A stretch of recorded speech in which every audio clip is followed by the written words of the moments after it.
नमस्कार दोस्तों, मेरा नाम प्रयागदत्त पंचोली है। मैं ग्राम तल्ला सौगड़ा, पोस्ट ऑफिस 84, ज़िला अल्मोड़ा, उत्तराखंड से बोल रहा हूं।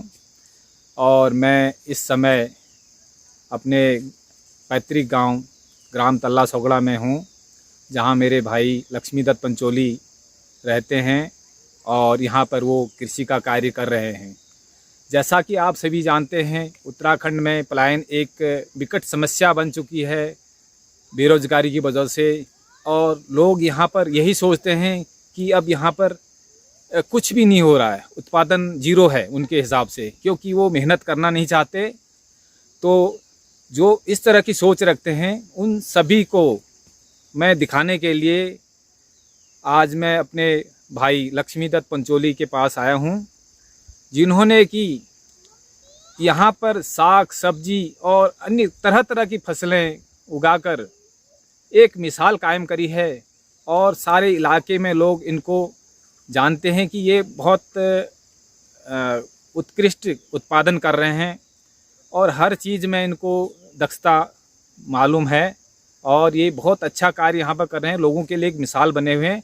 तो मैं आपका ज़्यादा समय नहीं लेते हुए मिलाता हूं आपको लक्ष्मीदत्त पंचोली जी से, और हम पूछेंगे कुछ ऐसे सवाल जिससे कि आपका भ्रम दूर हो सकता है कि यहाँ पर कुछ नहीं होता करके। यहाँ पर बहुत कुछ है, प्रकृति ने हमें यहाँ पर बहुत कुछ दिया है और उसको ही हम साकार रूप में देख रहे हैं अभी। आइए मिलते हैं लक्ष्मीदत्त पंचोली जी से।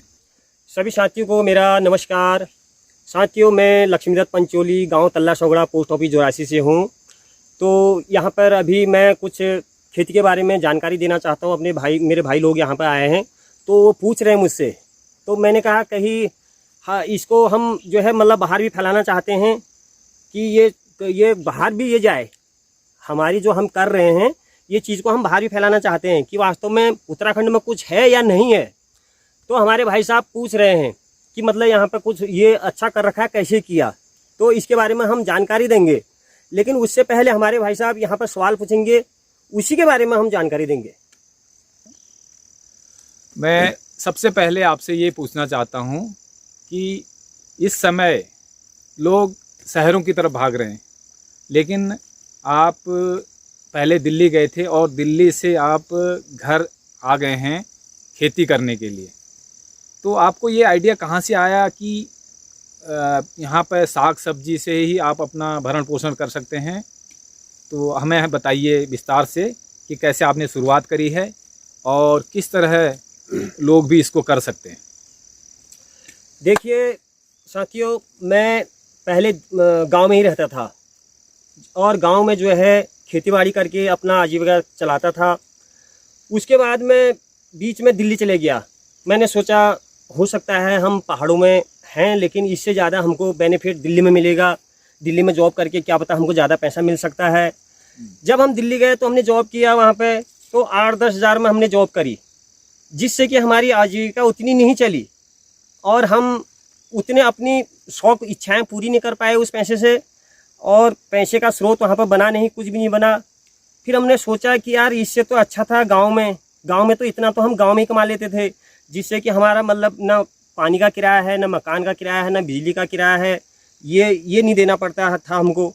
तो इस वजह से मैं वहाँ से मैंने फिर देखा कि मैं अगर पहाड़ चले जाऊँ, फिर एक बार पहाड़ जाके देखूँ कि वाकई में हम इसको कर सकते नहीं कर सकते। खेती करके जब हमको मुनाफा सही होता है तो क्यों ना हम खेती करके फिर देख लें। तो फिर हम गाँव आए। गाँव आके जो है हमने खेती तैयार करी, अपनी बंजर भूमि जो है तैयार करी और इसको फिर उपजाऊ बनाया हमने। इसके लिए हम कल्टीवेटर भी लेके आए, वो कल्टीवेटर हम आपको बाद में दिखाएंगे। तो हमने इसको विधि पूर्वक किया। हमने पहले बीज इकट्ठा किया, जैसे मान लिया जाए ये अरबी है, तो अरबी का बीज हमने इकट्ठा किया और वो हमने विधि पूर्वक लगाया, लाइनों पर लगाया। उससे जो है लाइन पर लगा के जो है पहले हम क्या करते थे, संबल से डिस्टेंसिंग करते थे, मतलब उसका इधर उधर, लेकिन वो लाइन पे नहीं होता था। आज जो हम इसको लाइन पर लगाते हैं, जैसे आप ये देखिए, ये लाइन पर लगा रखा हमने, पूरी लाइनें बना रखी हैं, इसमें ये लाइन बन रखी हैं। तो इससे क्या होता है, इससे हमें खरपतवार निकालने में सुविधा होती है, प्लस इसमें हमको मेड़ बनाने में सुविधा होती है, मिट्टी इसके जड़ों में इकट्ठा करने के लिए सुविधा होती है और हमारा समय कम बर्बाद होता है। पहले क्या करते थे, हम कुदाल से जब इसमें गुड़ाई करते थे तो क्या होता था कि हमें बहुत समय लग जाता था। आज हम क्या करते हैं, फावड़े से ही जो है खरपतवार जो है ये इसको खोद के खरपतवार हमारा नीचे दब जाता है और मिट्टी चढ़ा देते हैं उसमें मेड़ू में, तो उसी से जो है खरपतवार नष्ट हो जाता है। हमें ज़्यादा मेहनत करनी नहीं पड़ती है। फिर हम 1-2 बार इसको जो है मिट्टी चढ़ाते हैं और जो है फसल हमारी तैयार हो जाती है। फिर हम बाद में इसको खुदाई करते हैं। खुदाई करने में भी आसान रहता है क्योंकि हमने लाइन पकड़ रखा पहले ही, उसमें भी आसानी रहती है हमें। और ना तो हमारे ये जो इसमें फसल होती है ना फसल को नुकसान होता है, ना कुदाल से जो है फसल को नुकसान होता है। मतलब सही रहता है, कुल मिला के जो है हमें आसानी रहती है। आप ज़रा ये बताने का कष्ट करें कि जब ये फसल आपकी तैयार हो जाएगी तो आप इसको मार्केट में बेचेंगे या उसका भंडारण करके बाद में बेचेंगे? देखिए, यहाँ पर जो है भंडारण का कोई वो तो हमारे पास है नहीं। भंडारण तो हम इसका कर नहीं सकते हैं। वैसे हमने एक दूसरी विधि बना रखी है। विधि क्या है कि हम इसको खेत में से निकाल के जो है धूप दे देते हैं इसको, धूप में इसको अच्छी तरह सुखा देते हैं।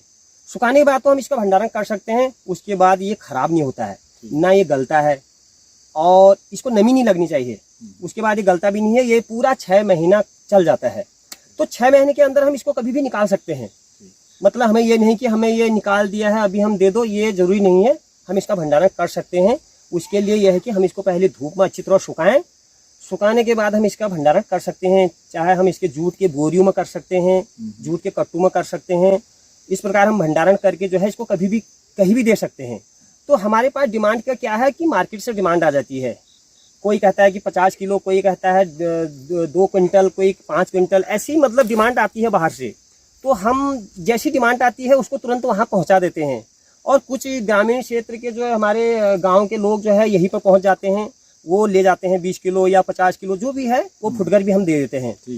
तो यह है कि मतलब कुल मिला के जो है हमारे ये फसल निकल जाती है। लेकिन चक्कर यह है, ये चीज़ सरकार को करना चाहिए था। अब हम तो ये उत्पादन कर रहे हैं, हम इस उत्पादन को डबल कर देते। लेकिन कैसे करें, क्योंकि हमारा उत्पादन यहाँ से निकलता नहीं है। कहाँ रखे हम उसको, कहाँ बेचे हम उसको कोई खरीदता नहीं ना उतना। अच्छा। नहीं तो हम डबल कर देते उसको अगर ले जाते तो क्या है कि हम अगर सरकार हमारी इस फसल को खरीदती तब तो हमें बहुत फायदा मिलता है इससे। अब यहाँ पर ग्रामीण क्षेत्र हैं या फिर मार्केटों में हैं, वो क्या करते हैं फिर इसका भाव गिरा देते हैं। हमको ये जबरदस्ती मतलब देना ही पड़ता है क्योंकि हम करेंगे। हाँ, हम करेंगे क्या इसका।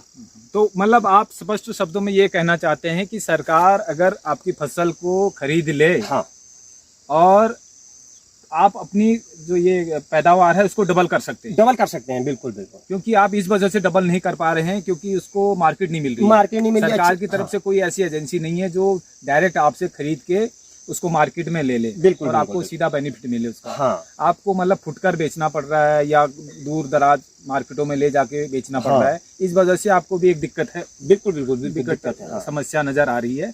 तो मैं भी ये कहना चाहूँगा कि सरकार की तरफ से कुछ इस तरह का होना चाहिए कि जो भी किसान भाई हमारे मेहनत करके अब कुछ फसल पैदा कर रहे हैं उसको सरकार खरीद ले। इतनी सब्सिडी की सरकार दे रही है लेकिन उसका कोई फ़ायदा नहीं है जब तक किसान को उसके जो फसल है या सब्जियां हैं उनका उत्पादन का पूरा पैसा उनको नहीं मिलता, तब तक किसान भी उदास ही रहेंगे। उनको कोई सुविधा नहीं मिलेगी तो वो कैसे करेंगे। क्योंकि अगर यहाँ पर बम्पर फसल हो जाती है तो इसका मतलब उसका फ़ायदा लोकल दुकानदार उठाते हैं। वो कहते हैं हमें तो 20 रुपये किलो मिल रहा है, अब उसकी लागत ही नहीं मिलेगी तो वो फसल डबल कैसे करेगा।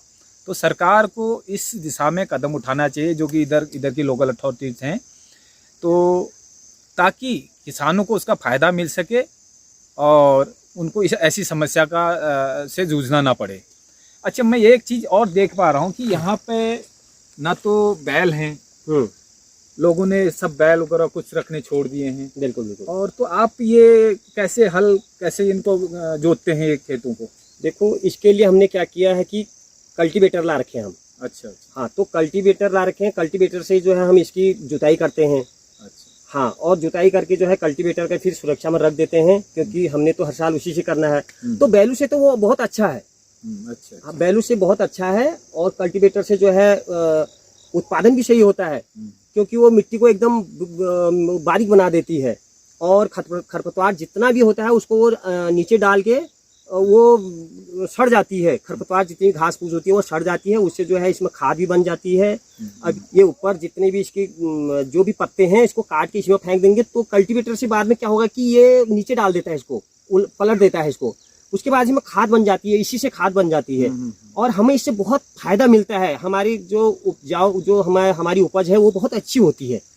आप हमें ये बताइए कि जो आपकी ये अरबी की फसल अभी तैयार हो रही है, जी जी, कब इसमें कितना अनुमानित पैदावार होगी क्विंटल में?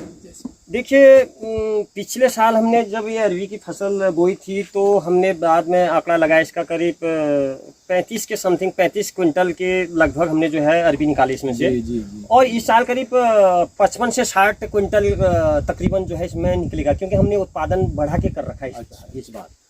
तो अब हमें तो लास्ट में चिंता ये हो जाती है कि हमारे उत्पादन जाएगा कैसे, भाई यही है, इस वजह से हम फिर उतना नहीं कर पाते, नहीं तो हम तो वही फिर टन के हिसाब से आप इसको मतलब डबल कर सकते हैं। कर सकते अगले हैं, साल अगर आपको मार्केट अच्छी मिल जाए या हाँ। आपका ये बिक जाए माल आसानी से, जी, तो मतलब इसको आप बढ़ा भी डबल कर सकते हैं। डबल कर सकते हैं, आराम से डबल कर सकते हैं। हाँ। ठीक। क्योंकि उससे हमारा मनोबल बनेगा। अगर हमारा जैसे ये माल जाएगा, पिछले साल जब 35 क्विंटल माल हमारा चले गया तो उससे हमारा मनोबल एकदम बढ़ गया। इस साल हमने बढ़ा दिया, अगर ये भी निकल जाएगा तो अगले साल हम बढ़ा के करेंगे कुछ इसका, क्योंकि बीज तो हमारे पास पर्याप्त मात्रा में है ही है। अगर किसी और को भी चाहिए तो हम यहाँ से देते हैं, बीज भी ले जाते हैं लोग और अपना जो है खेती करते हैं, लेकिन हमने अपने लिए भी पूरा स्टॉक रखते हैं। अच्छा, मैं और ये देखो, अभी तो ये अरबी का फसल आपने बोई हुई है, यहाँ पर मैं देख पा रहा हूँ काफ़ी सारे खेत आपने बना रखे हैं अरबी के, जो अभी फसल ये तैयार होने वाली है। तो इसके बाद आप जैसे अरबी की फसल ये आप निकाल लेंगे तो उसके बाद आप इनमें क्या लगाने का, क्या आप इसमें बोएंगे? देखो हम इसमें जैसे प्याज है, या फिर लहसुन है, या धनिया है, या फिर चने हैं, इस चीज की खेती करते हैं हम। लेकिन चक्कर यह है, अब लहसुन भी अगर हम एक चीज की खेती करेंगे, जैसे हम लहसुन है, लहसुन में प्रॉफिट बहुत है, लहसुन में काफी अच्छा प्रॉफिट है, लेकिन चक्कर यह है कि वो यहाँ पे बिकता नहीं है। इस वजह से जो हम उस पीछे आ जाते हैं, नहीं तो हम पूरा लहसुन, इतना लहसुन बो देते हैं कि मतलब पूरे खेतों में कि मतलब लाखों की आमदनी हमको हो सकती है उससे। कहने का मतलब है, घूम फिर कर बात वहीं पर आती है कि आपको मार्केट सही नहीं मिल पा रही है और जो आपकी फसल आप में तैयार करते हैं उसका दाम, उचित दाम जो कहते हैं वो नहीं मिल पाता है। तो इसके अलावा आप जैसे ये अरबी है और उसके बाद लहसुन है, अदरक है, कई इस तरह की चीजें हैं, आलू हैं, तो यही आप मतलब सब्जियां ही उगा के आप अपना प्रोडक्शन कर रहे हैं। सब्जी एक तरफ से जो गेहूं और धान पहले मंडुआ झुंगरा यहाँ पर होता था, मेरे ख्याल से अब उसमें लोगों की दिलचस्पी नहीं रह गई है, उसमें कोई फायदा भी नहीं है। तो बेटर ऑप्शन यहाँ पे यही दिख रहा है कि सब्जियां उगाएं और मार्केट में उनको बेचें। ठीक है, तो अगर आप इस तरह की कोई जानकारी चाहते हैं कि लक्ष्मीदत्त जी ने किस तरह अपने प्रोडक्शन को बढ़ाया है, क्योंकि पहले हम भी गांव में रहते थे, इतना प्रोडक्शन हमने कभी नहीं देखा, तो इनसे आप कोई गाइडेंस लेना चाहते हैं तो आप इनके चैनल पे, इन्होंने एक चैनल भी बनाया हुआ है, यूट्यूब चैनल, उस पे आप विस्तृत जानकारी ले सकते हैं। लक्ष्मी पंचोली ब्लॉग करके इन्होंने एक यूट्यूब चैनल बनाया है, उस पे आपको इनका कॉन्टैक्ट नंबर भी मिल सकता है, आप कमेंट्स में इनसे पूछ सकते हैं। आपके सभी तरह के समस्याओं को ये अपनी तरफ से सुलझाने की कोशिश करेंगे, ये आपकी कोई क्वेरी है उसका उत्तर देने की कोशिश करेंगे। आप और कुछ हमारे दर्शकों से कहना चाहते हैं? देखो, किसान भाइयों से मैं या अपने साथियों से मैं ये कहना चाहता हूँ, अगर आप कहीं पर भी खेती करते हैं उसके लिए सर्वप्रथम है पानी की व्यवस्था ज़रूर है। तो हमने जो है पहले पानी की व्यवस्था करी, यहाँ पे एक हौदी बना रखी, बहुत बड़ा टैंक बना रखा है, तो हमने फिर गधीरे से जो है पाइप लगा के जो है उसमें उसको भर देते हैं हम। हमेशा मतलब चालू पानी है, करीब 1 इंची, तो 24 घंटे में वो भर जाती है और वैसे ही चलती भी है, और करीब 6 से 8 घंटा वो चलता भी है, इतना पानी चलता है उसका। तो उससे जो है हमारे ये खेत में भरपूर पानी मिल पाता है इसको, और इसी वजह से हम खेती कर पाते हैं। और क्योंकि हमारी साग सब्जी जितने भी है ये सूखने के कगार में नहीं आती है, क्योंकि उसको हमेशा नमी बनी रहती है, इसी से हम उत्पादन कर पाते हैं। आप शुरुआत करें और शुरुआत आपकी अच्छी रहेगी, ये मेरा आपसे वह है। और ज़्यादा अगर कोई जानकारी हमसे लेना चाहते हो तो हमसे हमारा कॉन्टैक्ट नंबर इसी यूट्यूब में मिलेगा। जो भी फसल हम यहाँ पर जो भी उत्पादन करेंगे उसके बारे में हम आपको बताते रहेंगे यहाँ पे, और नई नई जानकारियाँ आप तक पहुँचाते रहेंगे। इसी के साथ आपको हमारा ये चैनल जो भी है, हमारे चैनल पर जाके हमें जो है सब्सक्राइब और फॉलो ज़रूर करना, हमें अपना प्यार देते रहना। इसी के साथ हम अपने वाणी को विराम देते हैं यहीं पर। नमस्कार, शुक्रिया।